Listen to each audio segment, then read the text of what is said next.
Hello my dear student, class 12-এর test paper সলিউশনের যে ভিডিও স্টার্ট হয়েছে আজকে তার পার্ট 2 নিয়ে আলোচনা করব।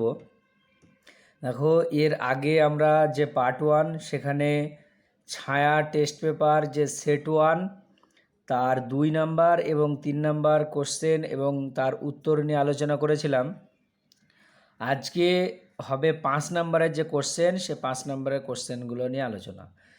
অ্যাকচুয়ালি 5 নাম্বারে তো কোনো কোশ্চেন হয় না ক্লাস 12-এর।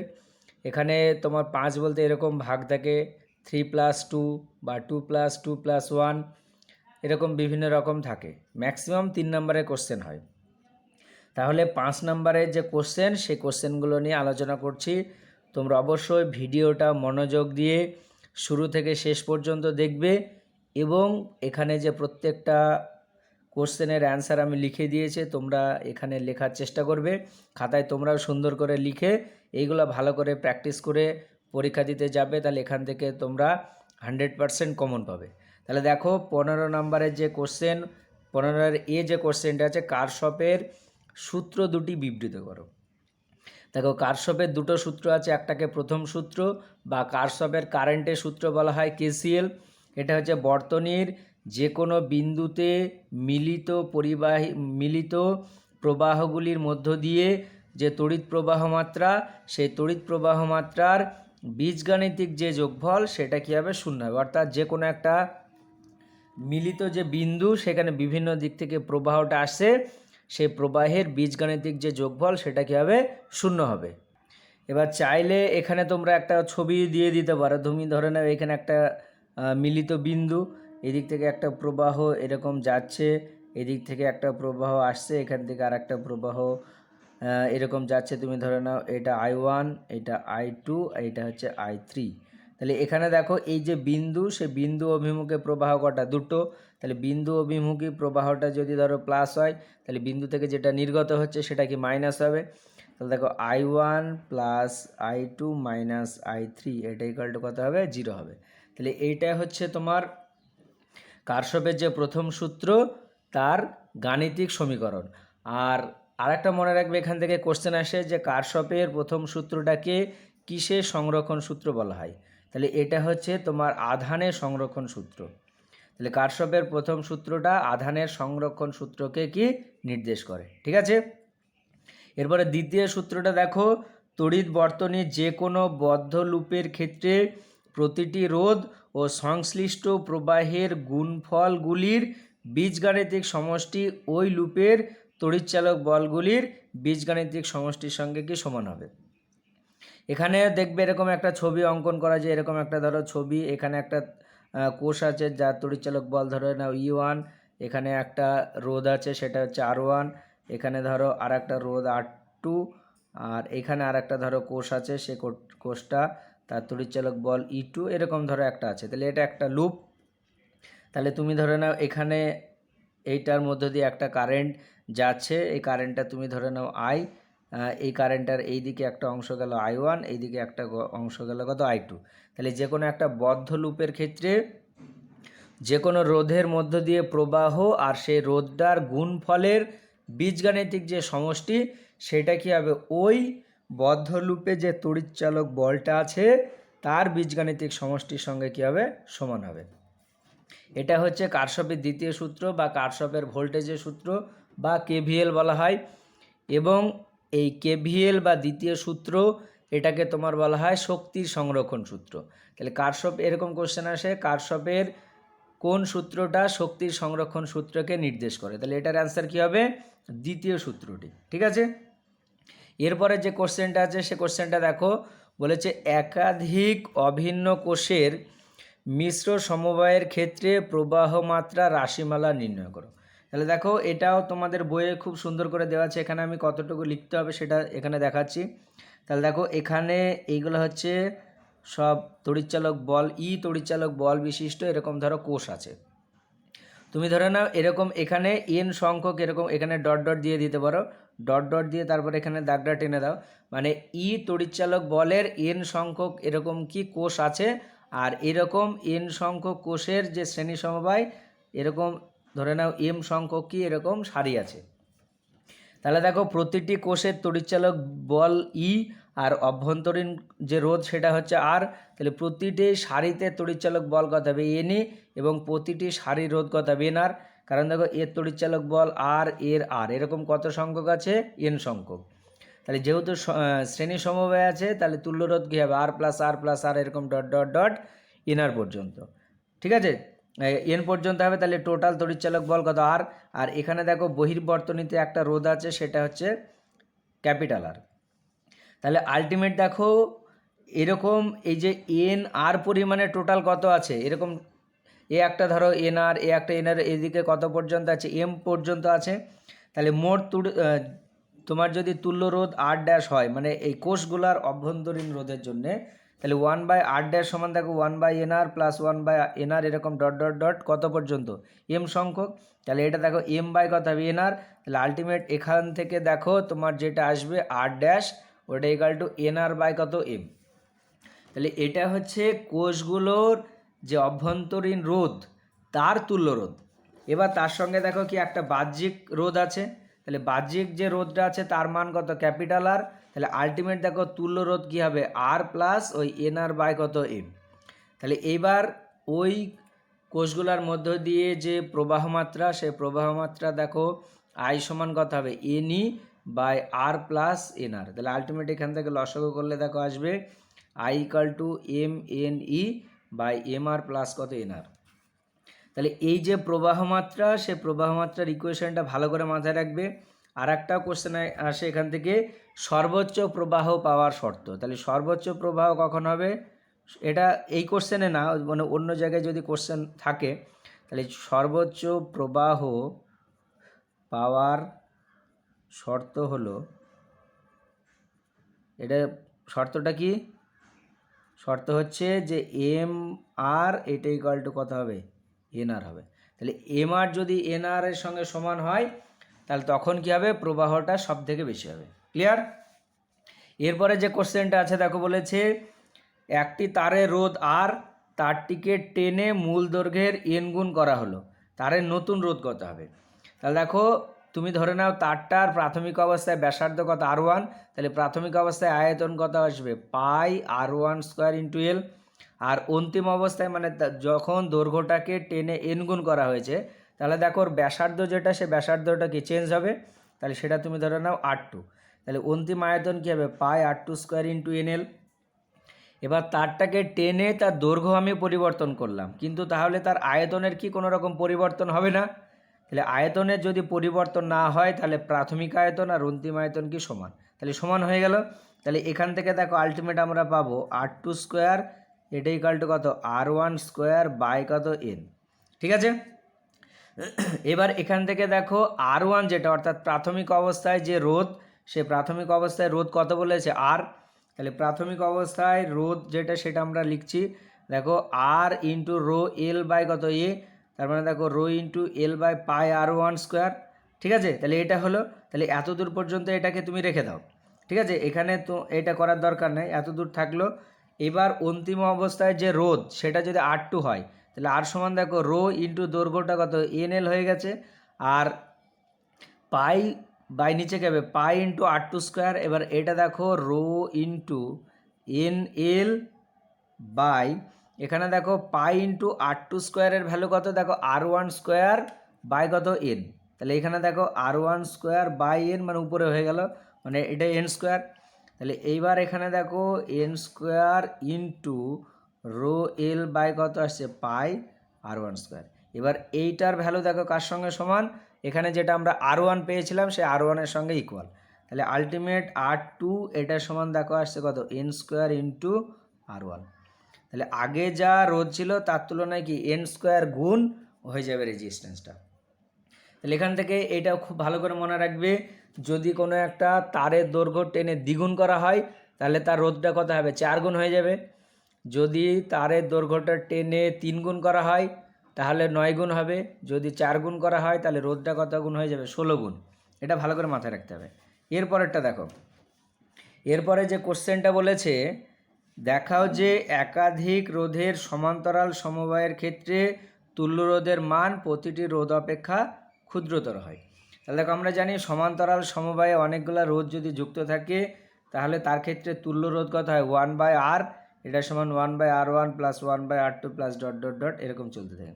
এবার এখানে দেখো লিখেছি ধরা যাক রোধগুলির মধ্যে ক্ষুদ্রতম রোধ হলো কত r1।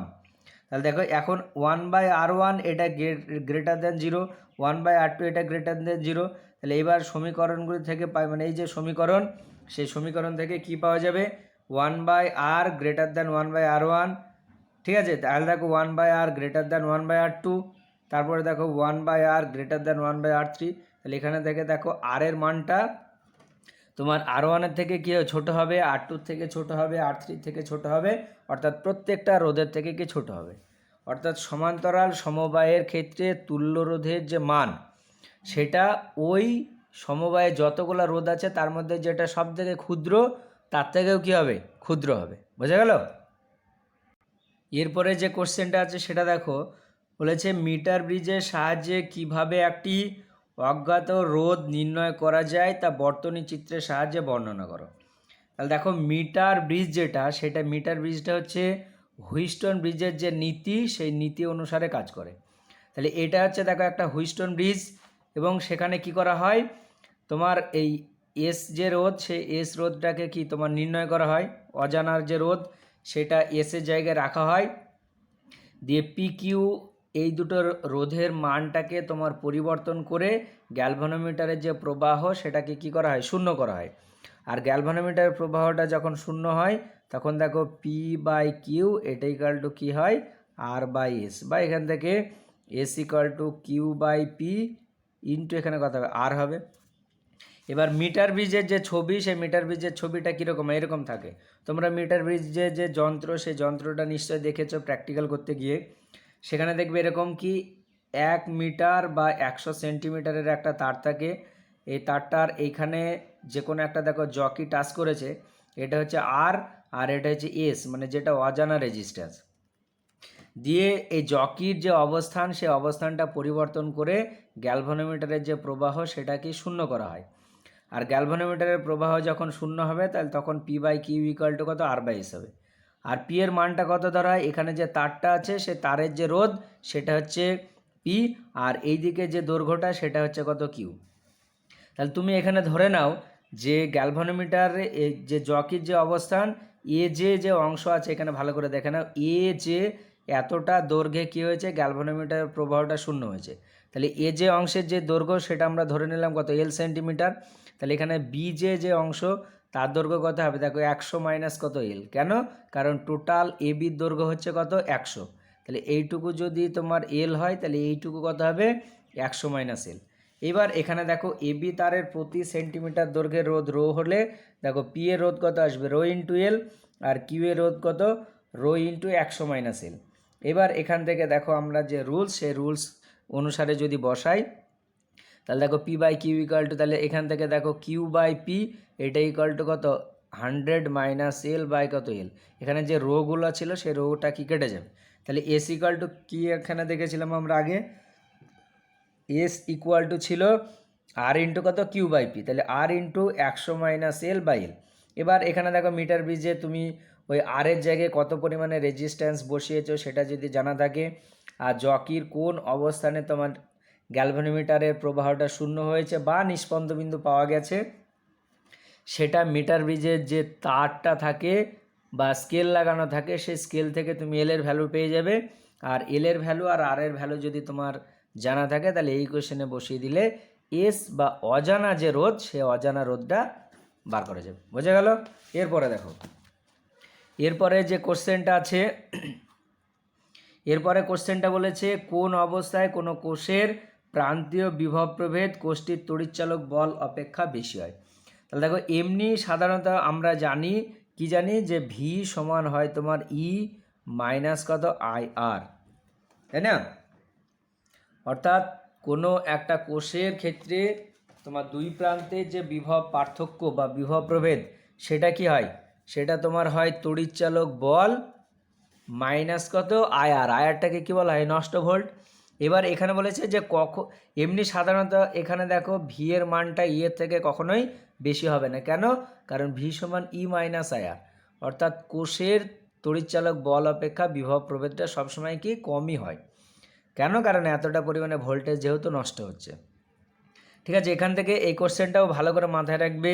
কোষের তড়িৎচালক বল নির্ণয় করতে ভোল্টমিটার অপেক্ষা তড়িৎচালক যেটা পোটেনশিওমিটার, সে পোটেনশিওমিটার যন্ত্রটা কেন ব্যবহার করা হয়? কারণ পোটেনশিওমিটার যন্ত্রে কারেন্ট আয়ের ভ্যালু কত হয়? 0 হয়, কারণ নিষ্পন্দ বিন্দু রাখা হয় ওই জন্যে। এবার এখানে দেখো, তাহলে এটার অ্যান্সার কী হবে? যখন কোনো কোষকে সেই কোষের তড়িৎচালক বলের তুলনায় বেশি মানের তড়িৎচালক বল সম্পন্ন কোনো ব্যাটারির সঙ্গে যুক্ত করা হয় এবং সেই তড়িৎচালক বলের অভিমুখ কোষের তড়িৎচালক বলের বিপরীত হয়, মানে তড়িৎচালক বল বা প্রবাহের অভিমুখটা যদি কী হয়? বিপরীত হয়, তাহলে দেখো এখানে কী হবে? ভি সমান ই মাইনাস অফ আইআর, তার মানে আলটিমেট কী হয়ে গেল? ই প্লাস আইআর। তাহলে এখানে অবশ্যই দেখো ভি এর মানটা ই এর থেকে কি বেশি। তাহলে যদি তোমার এরকম কেস হয় যে প্রবাহ যেটা, সে প্রবাহটা ঋণাত্মক হয়, তখন বিভব প্রভেদের মানটা কোষের তড়িৎচালক বল অপেক্ষা কি বেশি হবে। ক্লিয়ার? সুন্দর করে ভালো করে মনে রাখবে, এটা কিন্তু পরীক্ষায় আসে। এরপরে যে কোশ্চেনটা আছে সেটা দেখো, বলেছে গোলীয় দর্পণের ক্ষেত্রে নিউটনের সমীকরণটি প্রতিষ্ঠা করো। দেখো আমরা জানি যে গোলীয় দর্পণের ক্ষেত্রে এমনি যে সাধারণ সমীকরণ সেটা হচ্ছে 1/u প্লাস 1/v, ওইটা ইকুয়াল টু কত? 1/f। এখানে ইউটা হচ্ছে কি বস্তু দূরত্ব আর ভিটা হচ্ছে কি প্রতিবিম্ব দূরত্ব। এই বস্তু দূরত্বটা এখানে কোথা থেকে মেজার করা হয়? সেটা হচ্ছে তোমার মেরু থেকে মেজার করে। যেমন ধরে নাও এটা একটা গোলীয় দর্পণ, এই গোলীয় দর্পণের এইটাকে কি বলা হয়? মেরু। এটা হচ্ছে বক্রতা কেন্দ্র আর এটা হচ্ছে কি প্রধান অক্ষ। তাহলে এখানে এই মাঝখানের এটা যেটা থাকে সেটা হচ্ছে এফ, এটা সি আর এটা হচ্ছে মেরু পি। এখানে তোমার বস্তু দূরত্ব, প্রতিবিম্ব দূরত্ব এবং ফোকাস দূরত্ব সবগুলা পরিমাপ করা হয় কোথা থেকে? মেরু থেকে। এবার নিউটন মানে বিজ্ঞানী নিউটন কি করেছে? ওই বস্তু দূরত্ব এবং প্রতিবিম্ব দূরত্ব সেটা মেরু থেকে না মেপে কি ফোকাস থেকে মেপেছে। যেমন ধরো না এখানে একটা বস্তু থাকলো, এর কোথাও একটা ধরো এই জায়গাটা প্রতিবিম্ব তৈরি হলো, তাহলে এটা হচ্ছে ধরো বস্তু পি আর এটা কিউ আর এটা হচ্ছে স্মল পি স্মল কিউ ধরো প্রতিবিম্ব। তাহলে বস্তু দূরত্ব আর ফোকাস দূরত্ব, বস্তু দূরত্ব এবং প্রতিবিম্ব দূরত্ব সেটা কোথা থেকে মেজার করা হয়? মেরু থেকে। কিন্তু বিজ্ঞানী নিউটন কি করেছে? ওই বস্তু দূরত্ব এবং প্রতিবিম্ব দূরত্ব সেটাই ফোকাস থেকে মেজার করেছে। এবার কিভাবে? এমনি লেন্সের দর্পণের সাধারণ সমীকরণ থেকে নিউটনের সমীকরণটা প্রতিষ্ঠা করা হচ্ছে, ভালো করে দেখো। তাহলে এখানে এটা কি করলাম? আমি লসাগু করে দিলাম। লসাগু করে কোনাকুনি গুণ করলে দেখো আলটিমেট আসবে UV minus UF minus VF, ওইটা ইকুয়াল টু 0। এবার এইদিকে কী করলাম? একটা এফ স্কোয়ার যোগ করলাম আর ডান দিকে একটা যোগ করলাম, দিয়ে এখান থেকে দেখো এই দুটো থেকে আমি ইউ কমন নিলাম আর এখান থেকে কি এফ কমন নিলাম। তাহলে দেখো এখানে ভি মাইনাস এফ আছে, এখানেও ভি মাইনাস এফ আছে, সেটা কমন নিয়েছি। তাহলে আলটিমেট কী দাঁড়াচ্ছে? দেখো ইউ মাইনাস এফ ইন্টু কত? ভি মাইনাস এফ, এটাই ইকুয়াল টু কত? F square.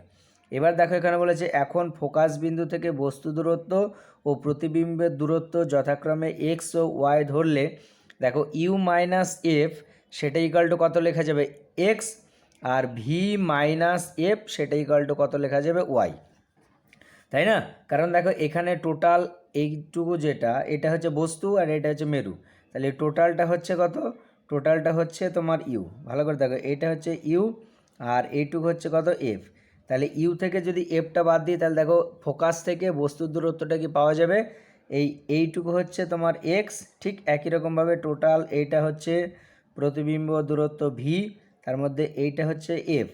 তাহলে এবার এইটুকু কত হবে? এইটুকু হবে তোমার দেখো ভি মাইনাস এফ, আর এই ভি মাইনাস এফটাকে তোমার কত ধরা হচ্ছে? ওয়াই। তাহলে আলটিমেট এখানে ইউ মাইনাস এফের জায়গায় আমরা কত বসাচ্ছি? এক্স, আর ভি মাইনাস এফ তার জায়গায় কত বসাচ্ছি? ওয়াই। তাহলে আলটিমেট দেখো হবে এক্স ইন্টু ওয়াই, সেটা ইকুয়াল টু কত? F square. এই যে সমীকরণ, এটাকে বলা হচ্ছে গোলীয় দর্পণের ক্ষেত্রে নিউটনের সমীকরণ। এমনি এটাকে বলা হয় দর্পণের বা গোলীয় দর্পণের সাধারণ সমীকরণ, যেখানে ইউ আর ভিটাকে সবসময় মেরু থেকে কী করা হয়, পরিমাপ করা হয়। আর নিউটন যেটা করেছে ওই দূরত্বটাই ফোকাস থেকে পরিমাপ করেছে। বোঝা গেল? এরপরে যে কোশ্চেনটা আছে দেখো, বলেছে যথাক্রমে F1 ও F2 ফোকাস দৈর্ঘ্যের দুটি পাতলা উত্তল লেন্স পরস্পরের সংস্পর্শে থাকলে সমগ্র ব্যবস্থাটির তুল্য ফোকাস দৈর্ঘ্য নির্ণয় করো। তাহলে এখানে দেখো দুটো লেন্স, একটা L1 আর L2 পরস্পর কি সংস্পর্শে আছে। দিয়ে এখানে ধরো একটা বস্তু আছে, সেই বস্তুটা হচ্ছে কি পি। তাহলে এই পি বস্তুর যদি আমরা প্রতিবিম্ব অঙ্কন করি, তাহলে দেখো যদি L2 লেন্সটা না থাকে তাহলে পি বিন্দু থেকে একটা আলোকরশ্মি এখানে গিয়ে পড়লো, দিয়ে কী হবে, এখানে যে Q1 বিন্দু আছে সেই Q1 বিন্দুতে মিলিত হবে, বা Q1 বিন্দুতে এই প্রধান অক্ষকে কি করবে, ছেদ করবে, মানে এখানে একটা প্রতিবিম্ব তৈরি হলো। এবার এখানে বস্তু দূরত্ব যেটা, সেটা সবসময় কি আলোক কেন্দ্র থেকে মেজার করতে হবে। তাহলে দেখো বস্তু দূরত্ব ওপি সেটা সমান কত, -ইউ, আর প্রতিবিম্ব দূরত্ব ও Q1 সেটা ইকুয়াল টু কত, এটা হচ্ছে তোমার V1 ধরে নিয়েছে। ঠিক আছে, তাহলে এবার ফোকাস দৈর্ঘ্য এটা হচ্ছে প্রথম যেটা L1, তার ফোকাস দৈর্ঘ্য হচ্ছে কত, F1। তাহলে আলটিমেট দেখো 1/V1 - 1/U1 এটা সমান কত, 1/F1। তাহলে এইবার এখানে দেখো 1/V1 + 1/ কত, -ইউ, ওটা ইকুয়াল টু কত, 1/F1। তাহলে এটা একটা সমীকরণ পেলাম। এইবার যদি ধরো L2 লেন্সটা থাকে তাহলে এইটা এখানে না মিলিত হয়ে তখন কি হবে, কিউ বিন্দুতে মিলিত হবে। তাহলে পরের ক্ষেত্রে আমরা L2 লেন্স যেটা আছে সেই L2 লেন্সের ক্ষেত্রে যদি আমরা সমীকরণ বার করি, তাহলে তখন দেখো কি হবে, দেখো পরের ক্ষেত্রে বস্তু দূরত্ব সেটা হচ্ছে তোমার কত, বস্তু দূরত্ব ও Q1 সেটা সমান V1, আর প্রতিবিম্ব দূরত্ব সেটা হচ্ছে ও কিউ, সেটা আমরা ধরে নিলাম কত, V। এবার ফোকাস দূরত্ব যেটা L2 লেন্স আছে সেটার আমরা ধরে নিলাম কত, F2। তাহলে আলটিমেট দেখো 1/V - 1/V1 এটা ইকুয়াল টু কত, 1/F2। এবার ওই যে দুটো সমীকরণ এর আগে যেটা ছিল সেটা 1 নম্বর আর এটা হচ্ছে 2 নম্বর, এই দুটো সমীকরণ তুমি যদি যোগ করো তাহলে আগেরটাই ছিল 1/V1 আর এটা -1/V1 আছে, পরস্পর কেটে যাবে, দিয়ে আলটিমেট পাওয়া যাবে 1/V + 1/U, ওটা ইকুয়াল টু 1/F1 প্লাস কত, 1/F2। এবার তুল্যাঙ্ক লেন্সের ফোকাস দূরত্ব যদি F হয় তাহলে দেখো 1/F ইকুয়াল টু কত, 1/V - 1/1/U, মানে 1/V - 1/-U। তাহলে আলটিমেট দেখো 1/V সমান 1/F ইকুয়াল টু কী আসবে, 1/V + 1/U। এবার এই দুটো ইকুয়েশন, মানে এটাকে তুমি নাম দিয়ে দাও ধরো 3 নম্বর সমীকরণ। এবার 3 নম্বর সমীকরণ আর এখানে এই যে সমীকরণটা পেয়েছি, ওই দুটো সমীকরণ তুমি যদি কম্পেয়ার করো তাহলে দেখো কি আসবে, 1/F এটা ইকুয়াল টু হচ্ছে 1/F1 + 1/F2। তাহলে এইটাই হচ্ছে ওই যে দুটো লেন্স আছে সেই দুটো লেন্সের তুল্য ফোকাস বা তুল্য ফোকাস দূরত্ব 1/F এইটা। তাহলে দেখো F সমান কত, F1 F2 বা F1 + F2, এইটাই হচ্ছে তুল্য ফোকাস দূরত্ব। এর রাশিমালাটাই তোমাকে কি বলেছে, নির্ণয় করতে বলেছে। তারপরে যে কোশ্চেনটা আছে, আলোকবাহী তন্তুর কয়েকটি ব্যবহার লেখো। দেখো এখানে লিখেছি আমি, চিকিৎসার প্রয়োজনে শরীরের ভিতরে উচ্চ শক্তির লেজার রশ্মি পাঠানোর জন্য এই তন্তু ব্যবহার করা হয়। আর একটা এখান থেকে মনে রাখবে, আলোকতন্তু কোন নীতির উপরে কাজ করে, আলোকতন্তু হচ্ছে তোমার অভ্যন্তরীণ যে পূর্ণ প্রতিফলন সেই নীতির উপরে কাজ করে। তারপরে কোশ্চেনটা আছে, মানুষের শরীরের ভিতরের যে সমস্ত জায়গায় সরাসরি দেখা যায় না সেই সমস্ত জায়গা দেখার জন্যে এই আলোকতন্তু সেটা কি করা হয়, ব্যবহার করা হয়। তাছাড়াও বিভিন্ন দূরে বিভিন্ন ধরনের যে সিগন্যাল সেই সিগন্যাল পাঠাতে কিন্তু ব্যবহার করে, মানে তড়িৎচুম্বকীয় যে তরঙ্গ সেই তড়িৎচুম্বকীয় তরঙ্গ এই অপটিক্যাল ফাইবার বা আলোকবাহী তন্তু যেটা সেই তন্তুর মাধ্যমে একটা জায়গা থেকে অন্য একটা জায়গায় কি পাঠানো হয়। এরপরে যে কোশ্চেনটা আছে দেখো, হাইগেন্সের নীতি প্রয়োগ করে সমতল দর্পণে আলোর প্রতিফলনের ব্যাখ্যা। হাইগেন্সের নীতি কি, এই নীতির বিবৃতিটা ভালো করে দেখবে। এরপরে কোশ্চেন আছে, সেই কোশ্চেন আমি আলোচনা করেছি, তাও তোমরা যদি সময় পাও অবশ্যই দেখে নেবে। তাহলে এই নীতির সাহায্যে আলোর যে প্রতিফলন আছে সে প্রতিফলনের সূত্রটার কী করতে হবে, প্রমাণ করতে হবে। দেখো প্রতিফলনের দুটো সূত্র আছে, একটা হচ্ছে আপতিত রশ্মি, প্রতিফলিত রশ্মি এবং আপতন বিন্দুতে অঙ্কিত অভিলম্ব একই সমতলে থাকবে, আর 2 নম্বর হচ্ছে আপতন কোণ আর প্রতিফলন কি সমান হবে। তাহলে এখানে দেখো এই হাইগেন্সের নীতি মানে সেখানে কি তরঙ্গমুখের ধারণা থাকবে। তাহলে এখানে এসি হচ্ছে তুমি ধরে নাও একটা সমতল তরঙ্গমুখ, সেটা কোনো এক মুহূর্তে এই জায়গাটায় এসে হাজির হয়েছে। তাহলে দেখো যখনই এই বিন্দুতে তরঙ্গমুখটা আছে সেটা এখানে প্রতিফলক তলে পড়েছে, তাহলে তলে পড়লে কি প্রতিফলিত হয়ে এটা এইদিকে যাবে, আর সি বিন্দুতে যেটা আছে সেটা সোজা পথে এখানে আসবে। এবার সি থেকে এফে আসতে যে সময়টা লাগলো বা সি থেকে এ পর্যন্ত নিয়ে তুমি এখান থেকে মানে সি এফ দৈর্ঘ্যের সঙ্গে সমান করে এ বিন্দু থেকে এখানে যদি তুমি এ করো তাহলে এই জায়গাটা কি ছেদ করবে। তাহলে এখানে এসিটা হচ্ছে কি আপতিত তরঙ্গমুখ আর এফডিটা হচ্ছে কি প্রতিফলিত তরঙ্গমুখ। এখানে আমি লেখাগুলো লিখে নিই, জাস্ট ক্যালকুলেশনটা করে দিয়েছি। দেখো এখানে তাহলে M1AN এটা হচ্ছে কি আপাতন কোণ, এই যে এইটা সেটাকে আমরা ধরে নিলাম আই, আর M2-F এখানে দেখো M2- এটা এফ আর এটা N ড্যাশ, এটা হচ্ছে প্রতিফলন কোণ আর। এবার প্রতিফলনের যেহেতু সূত্র, তাহলে আমাকে এটা দেখাতে হবে যে আই আর আর পরস্পর কি সমান। এখানে এবার প্রমাণটা করে দিয়েছি দেখো। এবার তরঙ্গমুখের যে বৈশিষ্ট্য আছে সেই বৈশিষ্ট্যগুলো একটু ভালো করে মাথায় রাখবে। এবার দেখো চিত্রানুসারে CAF এটা সমান তোমার 90 ডিগ্রি মাইনাস কোণ NAC হবে। এবার এইটা ইকুয়াল টু দেখো কোণ M1AC মাইনাস কোণ NAC, তাহলে আলটিমেট দেখো M1AN মানে এটা আপাতন কোণের সঙ্গে সমান হবে। ঠিক একই রকমভাবে কোণ AFD ওটা সমান 90 ডিগ্রি মাইনাস N-FD, ওটা ইকুয়াল টু দেখো কোণ M2-FD মাইনাস N-FD, তা আলটিমেট এটা দেখো তোমার আর এর সঙ্গে কি সমান হবে। এবার এখানে দেখো দুটো ত্রিভুজ পাওয়া যাবে। এখানে একটা ত্রিভুজ হচ্ছে ত্রিভুজ ACF আর একটা হচ্ছে AFD। এই দুটো ত্রিভুজ থেকে দেখো ACF আর ADF দুটো 90 ডিগ্রি, তারপরে CF সমান AD এবং AF এটা হচ্ছে কি সাধারণ বাহু। তাহলে ওই যে দুটো ত্রিভুজ মানে এই ত্রিভুজটা আর এই ত্রিভুজটা কী হবে, সর্বসম হবে। আর সর্বসম যদি হয় তাহলে দেখো কোণ CAF ওটা ইকুয়াল টু কত AFD। এবার এখানে দেখো আমরা পেয়েছি যে CAF সেটা সমান কি আপতন কোণ, আর কোণ AFD সেটা সমান হচ্ছে কি প্রতিফলন কোণ। তাহলে আলটিমেট দেখো আপতন কোণ আর প্রতিফলন কোণ পরস্পর কি সমান। এবার আরেকটা দেখো এখানে আপতিত রশ্মি, প্রতিফলিত রশ্মি এবং আপাতন বিন্দুতে অঙ্কিত অভিলম্ব সবাই কোথায় আছে, এই যে খাতায় যে আমরা ছবিটা এঁকেছি সে খাতার তলে আছে, তার মানে সবাই একই তলে অবস্থিত আছে। তার মানে প্রতিফলনের যে দ্বিতীয় সূত্র সেই দ্বিতীয় সূত্রটা প্রমাণ হয়ে গেল। এরপরে যে কোশ্চেনটা আছে এই কোশ্চেনটা ভেরি ভেরি ইম্পর্টেন্ট। দেখো বলেছে ইয়ংয়ের দ্বিরেখা ছিদ্র পরীক্ষায় ঝালর পটির বা ঝালর প্রস্থের যে রাশিমালা সেই রাশিমালাটা কি নির্ণয় করতে বলেছে। তাহলে দেখো এটা হচ্ছে ইয়ং ডাবল স্লিট এক্সপেরিমেন্ট বা ইয়ংয়ের দ্বিরেখা ছিদ্র পরীক্ষা। সেখানে কি দেখো এখানে এতে একটা ছিদ্র আর বিতে একটা ছিদ্র, আর মাঝখানে যে দূরত্বটা সেই দূরত্বটা হচ্ছে কত 2D, তাহলে 2D আছে। এবার এখান থেকে ধরো এ বিন্দু থেকে একটা আলোকরশ্মি পি বিন্দুতে গেল, আর একটা আলোকরশ্মি বি বিন্দু থেকে পি বিন্দুতে গিয়ে তোমার কি মিলিত হলো। তাহলে যদি মিলিত হয় তাহলে ওই জায়গাটায় তোমার চরম বিন্দু হবে না অবম বিন্দু হবে, সেটা ডিপেন্ড করবে পথ পার্থক্যের উপরে।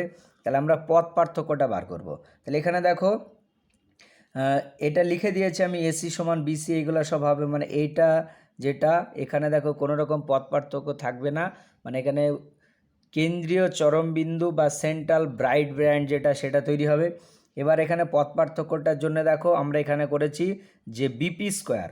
তাহলে দেখো বি থেকে পি এটা স্কোয়ার মানে কিভাবে করব, তাহলে এখান থেকে যদি এরকম একটা সোজা রেখা টেনে দিই তাহলে দেখো টোটাল দূরত্বটা কত 2D, তাহলে এইটুকু তোমার কত আসবে, এইটুকু দেখো ডি আসবে, তাহলে এইটা ডি আর এটা কত এক্স, তাহলে আলটিমেটলি টোটালটা কত এক্স প্লাস ডি। তাহলে দেখো বি আর এখানে এই বিন্দুটার নাম দিয়ে দাও তুমি সি, নাম যদি দিয়ে দাও তাহলে দেখো BCP একটা কি সমকোণী ত্রিভুজ, আর সমকোণী ত্রিভুজের ক্ষেত্রে দেখো আমরা জানি অতিভুজের স্কোয়ার সমান কি লম্ব স্কোয়ার প্লাস ভূমি স্কোয়ার। তাহলে এখানে দেখো বিপিটা হচ্ছে কি অতিভুজ, তাহলে অতিভুজের স্কোয়ার সমান কি, এইখানে এইটা হচ্ছে তুমি ধরে নাও ভূমি, তাহলে ভূমি স্কোয়ার ডি স্কোয়ার প্লাস এইটুকু কত এক্স প্লাস ডি তার স্কোয়ার। আবার একই রকমভাবে দেখো এপি স্কোয়ার, এপি মানে এইটুকু, তাহলে তুমি এখান থেকে যদি এরকম একটা রেখা টেনে দাও, এখান থেকে তুমি ধরে নাও এরকম একটা রেখা টানলে, তাহলে এইটুকু হচ্ছে কত ডি, আর টোটালটা কত এক্স। তাহলে দেখো এক্স থেকে ডিটা বাদ দিলে এইটুকু পাওয়া যাবে। তাহলে এখানে দেখো এইটার নাম দিয়ে দাও ই, নাম দিয়ে দাও। তাহলে দেখো এ ই পি একটা কি সমকোণী ত্রিভুজ, তাহলে এপিটা হচ্ছে অতিভুজ, এটা হচ্ছে লম্ব, আর এটা হচ্ছে ভূমি, যেটা ডি এর সঙ্গে সমান। তাহলে এইটুকু কত হবে, দেখো এইটুকু হচ্ছে কত এক্স মাইনাস ডি, কারণ টোটাল এইটুকু হচ্ছে কত এক্স আর এইটুকু হচ্ছে ডি, তাহলে এক্স থেকে ডিটা বাদ দিলে এইটুকু পাওয়া যাবে। তাহলে একই রকমভাবে আমরা কি এপি স্কোয়ার সমান d square plus x minus d তার স্কোয়ার। এবার এখানে কি করছি, BP square minus AP square, সেটা ইকুয়াল টু দেখো আলটিমেট ডি স্কোয়ার কেটে যাবে, পাবো এক্স প্লাস ডি তার square minus x minus d তার স্কোয়ার। তাহলে এটাকে যদি তুমি ফর্মুলায় ভাঙো তাহলে আসবে 4xd। তাহলে এখানে এইটা দেখো এ স্কোয়ার মাইনাস বি স্কোয়ার মানে এ প্লাস বি ইন্টু এ মাইনাস বি, এই ফর্মুলাতে যদি ভাঙি তাহলে দেখো এ মাইনাস বি ইন্টু এ প্লাস বি, মানে এখানে নিচে নামিয়ে দিলাম। ঠিক আছে, তাহলে এবার দেখো 4xd বাই কত 2d, এটা কখন হবে, এখানে দেখো যদি বিপি আর এপি খুব কাছে মানে সমান হয়, প্রায় সমান হয়, তাহলে তখন এটা 2d লেখা যাবে। তাহলে এটা ইকুয়াল টু 2xd বাই কত ডি। তবে এখানে একটা জিনিস মাথায় রাখবে, এখানে আমরা লিখেছি যে বিপি আর এপি প্রায় সমান, তাহলে ওইটা যদি ধরো প্রায় সমান লেখা হয় তাহলে এই জায়গাটায় দেখো আলটিমেট 0 হয়ে যাবে, কিন্তু আমরা এই জায়গাটায় এপি আর বিপি সমান ধরবো না, আমরা কোন জায়গাটায় ধরবো, এই জায়গাটা ধরবো। দেখো এটা এক ধরনের চালাকি। ঠিক আছে, এবার দেখো এখানে সুতরাং পি বিন্দুতে পৌঁছালে তরঙ্গ দুটির যে পথ পার্থক্য বিপি মাইনাস এপি, এটা ইকুয়াল টু কত পাচ্ছি 2xd বাই কত ডি। এবার ব্যতিচারের যে নিয়ম, সেই নিয়ম অনুসারে পি বিন্দুতে এনতম যদি উজ্জ্বল পটি তৈরি হয়, তাহলে পি বিন্দুতে এনতম যদি উজ্জ্বল পটি হয়, তাহলে আমরা জানি উজ্জ্বল পটি বা গঠনমূলক যে ব্যতিচার, সে গঠনমূলক ব্যতিচারের শর্ত কী ছিল, λ/2 এর জোড় গুণিতক হবে। অর্থাৎ ওখানে এনতম যদি ব্যতিচার হয় তাহলে দেখো 2 into x n d by capital D, ওটা ইকুয়াল টু কত 2n ইন্টু কত λ/2 হবে। এবার এখানে এন এর ভ্যালু এইগুলো। ঠিক আছে, তাহলে এবার ওখান থেকে যদি হয় তাহলে আলটিমেট এক্সএন এর যে ভ্যালু সেটা পাওয়া যাবে কত ডি এন ল্যামডা বাই কত 2d। এবার ওখানে এনতম উজ্জ্বল পটি, তাহলে ঠিক একই রকমভাবে আমরা যদি n+1 তম উজ্জ্বল পটি ধরি, তাহলে দেখো n+1 তম উজ্জ্বল পটির ক্ষেত্রে এক্স n+1, তার মানে এখানে এনের জায়গায় n+1 বসিয়ে দাও, তাহলে d into n+1 into lambda by 2d। তাহলে পরপর দুটি উজ্জ্বল পটির মধ্যে যে ব্যবধান, তাহলে সেই পরপর দুটি উজ্জ্বল পটির ব্যবধান দেখো আমরা পাবো, সেটা হচ্ছে ডি বাই 2d ইন্টু কত ল্যামডা, বা ল্যামডা ডি বাই কত 2d। ঠিক একই রকমভাবে পি বিন্দুতে যদি তোমার অবম বিন্দু বা অন্ধকার পটি বা ধ্বংসাত্মক ব্যতিচার সৃষ্টি হয়, তাহলে এই পথ পার্থক্যটা কী হবে, λ/2 এর বিজোড় গুণিতক হবে। তাহলে আলটিমেট দেখো এখান থেকে xn equal to d by 2d into 2n+1 into λ/2, এটা হচ্ছে তোমার ধ্বংসাত্মক ব্যতিচার। ঠিক একই রকমভাবে n+1 তম অন্ধকার পটির ক্ষেত্রে আমরা কি লিখতে পারি, xn+1 এটা সমান এইটা। তাহলে পরপর দুটি অন্ধকার পটির মধ্যে যে ব্যবধান, সে ব্যবধানটা দেখো কত আসছে ডি λ/2d। তাহলে এইটাকেই তোমার বলা হচ্ছে কি ঝালর প্রস্থ। অর্থাৎ দেখো আমরা পেলাম যে পরপর দুটি আলোকিত অংশ এবং পরপর দুটি অন্ধকার অংশের যে বেদ, সে বেদটা কি পরস্পর সমান, এটাকে তোমার বলা হচ্ছে কি ঝালর প্রস্থ। এবং এখান থেকে এটা আরেকটাও জিনিস প্রমাণ হচ্ছে যে একটা মানে দুটো অন্ধকার পটির মাঝখানে কি একটা আলোক পটি থাকবে, বা দুটো আলোক পটির মাঝখানে একটা কি অন্ধকার পটি থাকবে। বোঝা গেল? এরপরে যে কোশ্চেনটা আছে, ব্যতিচার কাকে বলে। তাহলে দেখো ব্যতিচারের ডেফিনেশনটা আমি বলে দিয়েছি, মাধ্যমের কোনো অঞ্চলে একই বিস্তার ও কম্পাঙ্কযুক্ত দুটি আলোক তরঙ্গের উপরিপাত হলে লব্ধি আলোক তরঙ্গের তীব্রতা ওই অঞ্চলের কোনো কোনো বিন্দুতে বৃদ্ধি পায় এবং কোনো কোনো বিন্দুতে হ্রাস পায়, এই ঘটনাকে আলোর ব্যতিচার বলে। এবং এখান থেকে আলোর ব্যতিচারের যে শর্ত, মানে ব্যতিচার হতে গেলে কি কি শর্ত তাকে পালন করতে হবে দুটো আলোক রশ্মিকে, সেগুলো একটু ভালো করে মাথায় রাখবে। এবং সেখানে দেখবে বলাই আছে যে দুটো আলোক তরঙ্গ যদি পরস্পর কি সুসংগত আলোক উৎস হয়, তাহলে সুসংগত আলোক উৎস হলে তবেই তার কী হবে, ব্যতিচার হবে।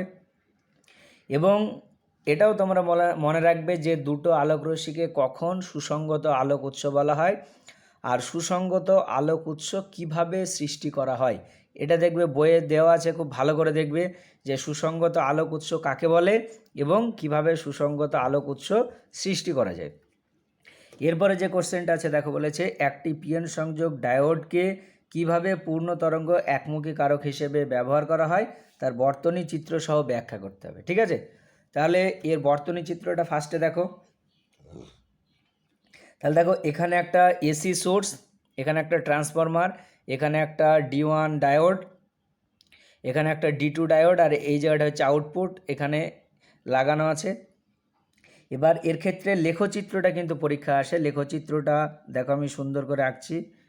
তাহলে এখানে ইনপুট যেটা, সেই ইনপুটে আমি কী নিয়েছি, ইনপুটে হচ্ছে এসি কারেন্ট। তাহলে ইনপুটের যদি আমরা লেখচিত্র অঙ্কন করি, সেই লেখচিত্রটা তোমার কীরকম আসবে, ইনপুট মানে এসি কারেন্টের তোমার সমীকরণ হচ্ছে তড়িৎচালক বল বা কারেন্টের যাই সমীকরণ নাও না কেন, যদি ধরো আই নিই তাহলে input current I equal to তার সমীকরণ হচ্ছে I0 সাইন ওমেগা টি।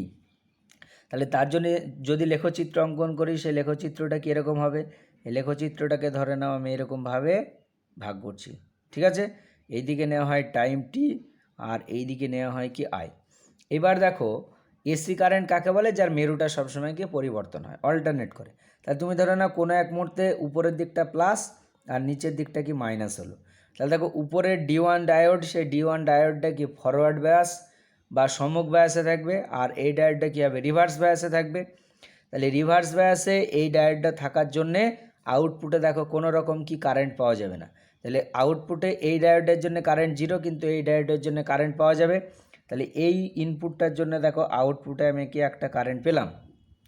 পরক্ষণে দেখো এইটা কী হয়ে যাবে, নেগেটিভ হয়ে যাবে, এটা পজিটিভ হয়ে যাবে। তাহলে D1 ডায়োডটা দেখো রিভার্স ব্যাস বা বিপরীত ব্যাসে চলে গেল, আর D2 ডায়োডটা কি ফরওয়ার্ড ব্যাসে চলে গেল। তাহলে এই তখন আউটপুট যেটা আছে, সেই আউটপুটে এই ডায়োডের জন্য কারেন্ট পাবো, এটার জন্য জিরো। তাহলে এইটা দেখো এরকম কারেন্ট পাচ্ছি। ঠিক পরের ক্ষেত্রে আবার এটা প্লাস, আবার এটা মাইনাস, তাহলে D1টা ফরওয়ার্ড ব্যাস, D2টা রিভার্স ব্যাস, আবার দেখো এরকম কারেন্ট পাবে, অর্থাৎ প্রত্যেক ক্ষেত্রে এরকমভাবে আমরা কারেন্ট পাবো। তাহলে এটা ইনপুট আর এটা হচ্ছে আউটপুট। আউটপুটে যেটা তৈরি হয় সেটা হচ্ছে কি ডিসি, ওই জন্য তার অভিমুখটা দেখো কি একই দিকে আছে। এবং এখানে দেখো ইনপুট যেটা সেটা হচ্ছে একটার মুখ উপরে একটার নিচে, আর আউটপুট যেটা সেটা আউটপুটের সবার মুখটা কি উপরে।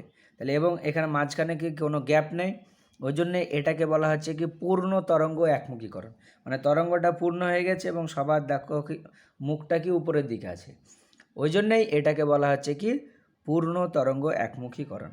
ঠিক আছে, এরপরে যে কোশ্চেনটা আছে সেটা দেখো, বলেছে একটি এনপিএন ট্রানজিস্টরকে কিভাবে বিবর্ধক হিসেবে ব্যবহার করা হয় তা বর্তনী চিত্রের সাহায্যে ব্যাখ্যা করো। বর্তনী চিত্র এটা ভেরি ভেরি ইম্পর্টেন্ট। একটা এনপিএন ট্রানজিস্টরকে কিভাবে বর্তনী চিত্রে মানে ব্যবহার করা হয় বা বর্তনী চিত্রটা। তাহলে এখানে দেখো একটা ট্রানজিস্টর নিলাম যেটা হচ্ছে এনপিএন। তাহলে এটা হচ্ছে এমিটার, এটা হচ্ছে বেস, আর এটা হচ্ছে কালেক্টর। তাহলে এমিটারটা হচ্ছে কি এন, বেসটা হচ্ছে পি, আর কালেক্টরটা হচ্ছে কি এন। ঠিক আছে, তাহলে এখানে দেখো এই বেসের এখানে আমরা একটা ভোল্টেজ অ্যাপ্লাই করলাম, যে ভোল্টেজটা হচ্ছে কত ভিবিবি। দেখো এটা হচ্ছে এই বেস আর এমিটার যেটা, এটা তোমার সবসময় কী হবে, ফরওয়ার্ড ব্যাসে থাকবে। দেখো ফরওয়ার্ড ব্যাস আছে, এখানে একটা ইনপুট কারেন্ট এসি দিলাম, আর এখানে একটা ধারক দিয়ে দিয়েছি, সে ধারক হচ্ছে কত C1। আর এখানে দেখো এইদিকে একটা হচ্ছে ভিসিসি ভোল্টেজ, এখানে একটা লোড রেজিস্ট্যান্স RL, আর এখানে একটা ধারক সেটা হচ্ছে C2, আর এখানে হচ্ছে আউটপুট। তাহলে এইটা হচ্ছে যে অ্যাম্প্লিফায়ার হিসেবে ট্রানজিস্টরকে কিভাবে ব্যবহার করা হয় তার বর্তনী চিত্র। এটা খুব ভালো করে বর্তনী চিত্রটা মাথায় রাখবে এবং এখানে কোনটা কি সেটা ভালো করে লিখে দেবে। এবার এখানে দেখো সংগ্রাহক নিঃসারক বর্তনীতে, মানে দেখো এটা হচ্ছে সংগ্রাহক আর এটা নিঃসারক বর্তনীতে অবশ্যই ভিসিসি, মানে এই ভোল্টেজটা কার সঙ্গে সমান হবে, বেস এই কালেক্টর আর এমিটারের মধ্যে ভোল্টেজ ভিসি প্লাস আইসি ইন্টু আরএল, মানে আরএলের মধ্য দিয়ে যে কারেন্টটা যাচ্ছে সেটা হচ্ছে আইসি। মানে এটাকে তুমি বলতে পারো কেভিএল যে সূত্র, সে কেভিএল এর সূত্র অনুসারে তোমার এইটা সমান হবে, মানে এই ভোল্টেজটা এই ভোল্টেজটা আর এদের মধ্যে যে ভোল্টেজ তার সঙ্গে ইকুয়াল হবে। ঠিক আছে, তারপরে দেখো আরেকটা বলেছে কাট অফ অঞ্চলে আইসি ইকুয়াল টু কত 0, মানে যখন কাট অফ অঞ্চলে চলে গেল তখন এই দিকটা হবে বায়াসিং থাকবে, এটা বায়াসিং থাকবে না, তখন আইসি সমান 0, তাই ভিসিই এটা সমান কী হবে ভিসিসি হবে। আর সম্পৃক্ত অঞ্চলে ভিসি যে ভোল্টেজটা, সে ভিসি ভোল্টেজটা কত 0 হবে, তাহলে দেখো ভিসিসি এটা সমান হবে আইসি ইন্টু কত আরএল, তাহলে এখান থেকে আইসি সমান হবে ভিসিসি বাই কত আরএল। এগুলো একটু ভালো করে মাথায় রাখলে হবে, বর্তনী চিত্রটা এখানে মেন। এরপরে যে কোশ্চেনটা আছে দেখো বলেছে 17.625, এটা ডেসিমাল নাম্বার, একে বাইনারি থেকেই কনভার্ট করতে হবে। তাহলে এখানে দেখো ফার্স্টে আমরা 17 যেটা আছে সেটাকে বাইনারিতে কনভার্ট করলাম, তাহলে 17 2 দিয়ে ভাগ করলাম 8, 1 হাতে থাকলো, তারপর আবার 2 দিয়ে ভাগ করলাম 4, 0 হাতে থাকলো, আবার 2 দিয়ে ভাগ করলাম 2, 0 হাতে থাকলো, আবার 2 দিয়ে ভাগ করলাম 1, 0 হাতে থাকলো। এবার এখান থেকে দেখো এইভাবে যে নাম্বারগুলো আছে সে নাম্বারগুলো তুমি কি লিখতে থাকো। তাহলে এইটা ঠিক একই রকমভাবে 0.625 আছে। এই যে রূপান্তর মানে কিভাবে বাইনারি থেকে ডেসিমাল, ডেসিমাল থেকে বাইনারিতে কনভার্ট করতে হয়, তোমরা যদি এখনও না জানো তাহলে এই টোটাল একটা ভিডিও আমি করে দিয়েছি আমার যে ইউটিউব চ্যানেল এখানে আছে, তোমরা ওখান থেকে দেখে নিয়ে এটা শিখে নিতে পারো। সেখানে বাইনারি যোগ, বাইনারি বিয়োগ সব কিছু করে দেওয়া আছে। তাহলে এবার দেখো 0.625 আছে, সেটাকে আমরা কি করব বাইনারি নাম্বারে কনভার্ট করব।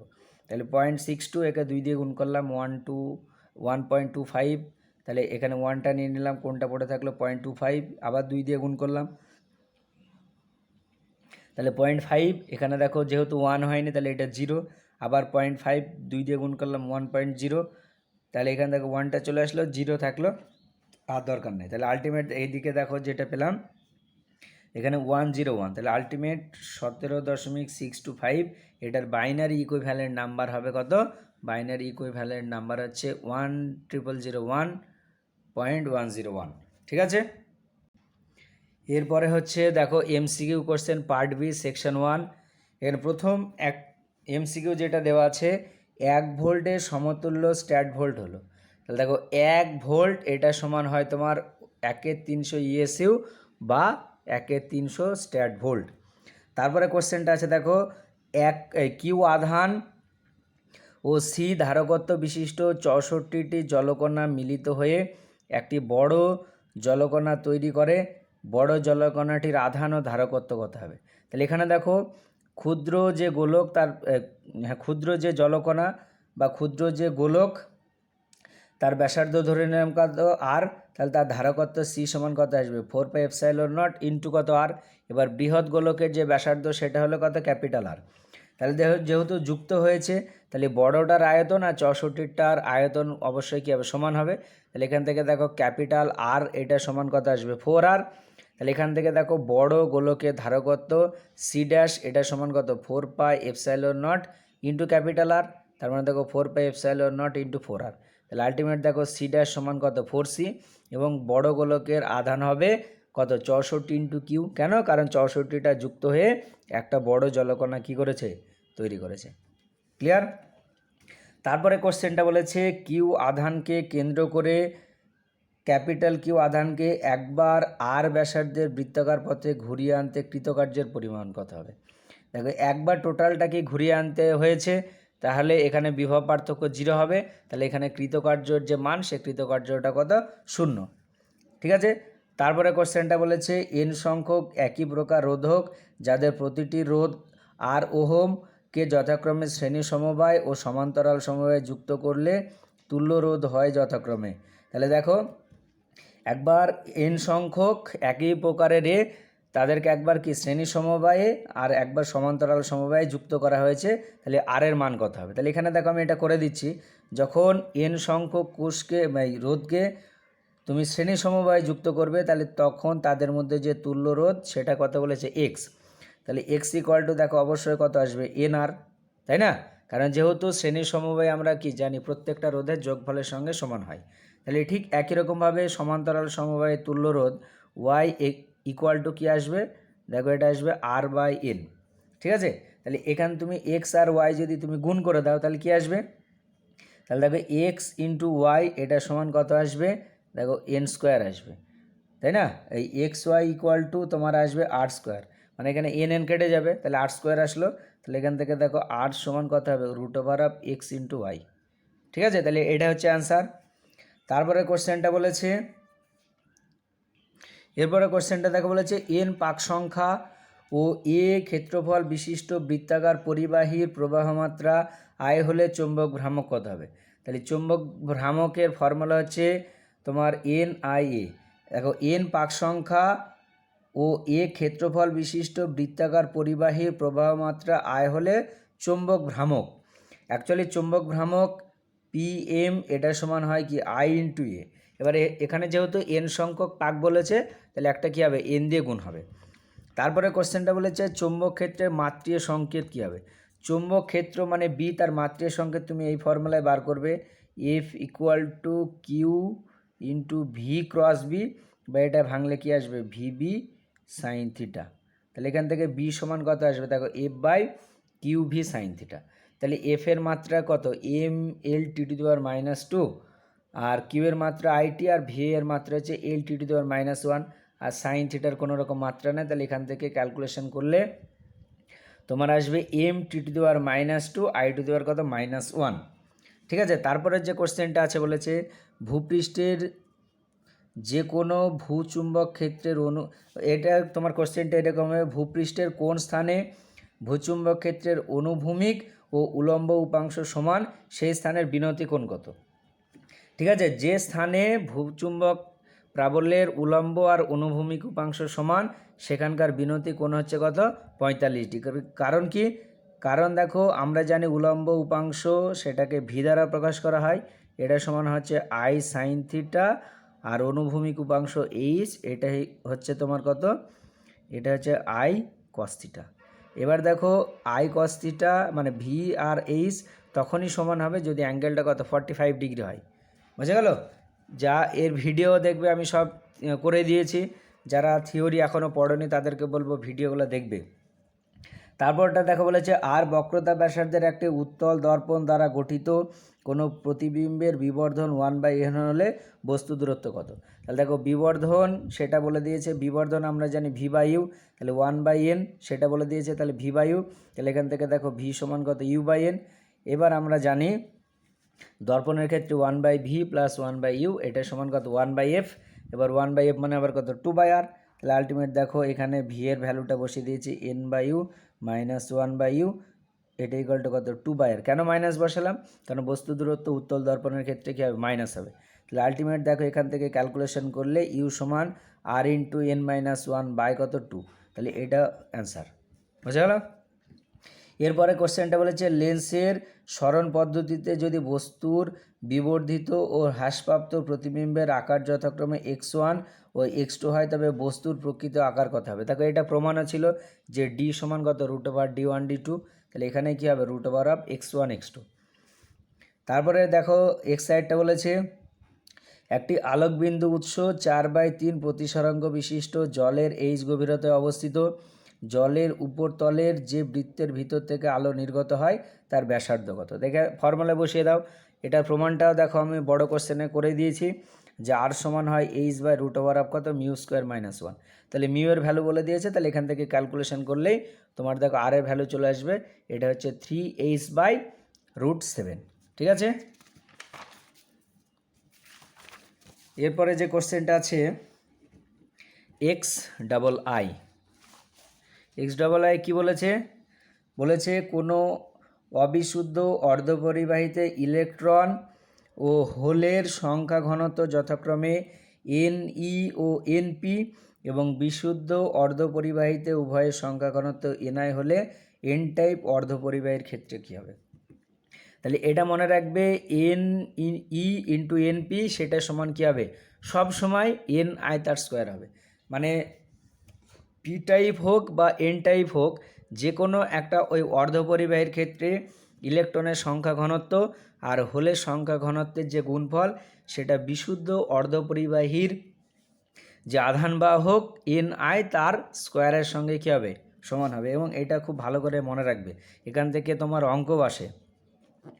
এরপরে যে কোশ্চেনটা আছে, কোনো ট্রানজিস্টারের বিটা এত হলে আলফার মান নির্ণয় করো। তাহলে দেখো আমরা জানি আলফা সমান বিটা বাই 1 + বিটা, তাহলে এখানে বসিয়ে দিলে তোমার এইটা অ্যান্সার আসবে। তারপরে আছে ট্রানজিস্টারের ব্যবহার করে তৈরি করা হয়। ট্রানজিস্টার ব্যবহার করে কি তৈরি করা হয়? একটা হচ্ছে ট্রানজিস্টার ব্যবহার করে বিবর্ধক তৈরি করা হয়, তারপরে ট্রানজিস্টার ব্যবহার করে সুইচ তৈরি করা হয়, অনেক কিছুই তৈরি করা হয়। এরপরে কোশ্চেনটা আছে, জুল পার কুলম একক বিশিষ্ট ভৌত রাশিটির নাম কি? দেখো আমরা জানি যে এটা অ্যান্সার হবে ধারকত্ব। কিভাবে আসছে? আমরা জানি ধারকত্ব সি, এটা সমান কত হয়? অ্যাকচুয়ালি তোমার ইকুয়েশন ছিল কিউ ইকুয়াল টু কত, সিভি। ঠিক আছে, তাহলে কিউ সমান কত? কিউ সমান সি সমান হচ্ছে কিউ বাই ভি। তাহলে জুল পার কুলম আছে, তাই না? তাহলে এইটা হচ্ছে তোমার ধারকত্বের একক।